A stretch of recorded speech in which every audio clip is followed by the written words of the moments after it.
Newton's second law of motion. In our last lesson on Newton's law of motion, we treated Newton's first law of motion. Today, we'll be looking at Newton's second law of motion. Newton's second law of motion states that the time rate of change of momentum of a body is proportional to the applied force and takes place in the direction in which the force acts. Mathematically, F is directly proportional to change in momentum over time. Change in momentum means final momentum minus initial momentum over time.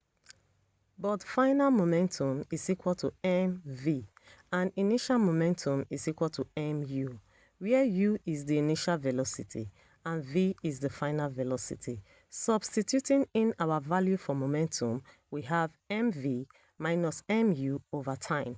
Bringing out m, we will have m in brackets v minus u over time. But A is equal to V minus U over time. In that case, M times A will now be equal to force. Also, F is equal to MV minus MU over time. When you cross multiply, we have Ft is equal to MV minus MU.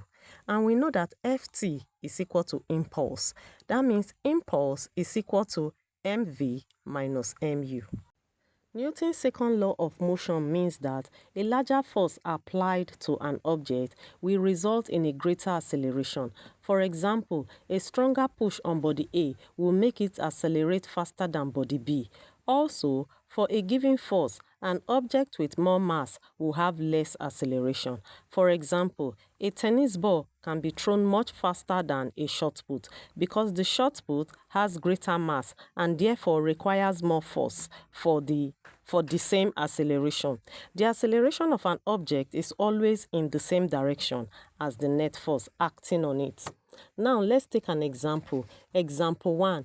A ball of mass 5.0 kg hits a smooth vertical wall normally with a speed of 2 meters per second and rebounds with the same speed. Determine the impulse experienced by the ball. Here we are giving mass as 5.0 kg, initial velocity as 2 meters per second and final velocity as 2 meters per second.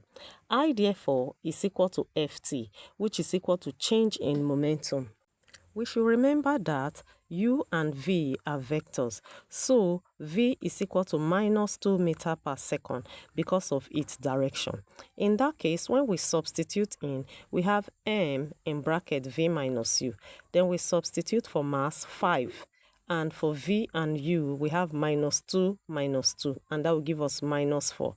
Minus 4 times 5 will give us 20 kilogram meter per second. Number 2 example. A constant force acts on a body of mass 50 kg and reduces its speed from 90 meters per second to 20 meters per second in 20 seconds. Calculate the magnitude of the force. M is given as 50 kg, while time is given as 20 seconds. Initial velocity is 90 meters per second and final velocity is 20 meters per second. This is a retardation. The sign on vectors only tell its direction. Using our formula, F is equal to M in bracket V minus U all over T. Substituting in our values, we have 50 in bracket 20 minus 90 all over 20. So 20 minus 90 will give us 70.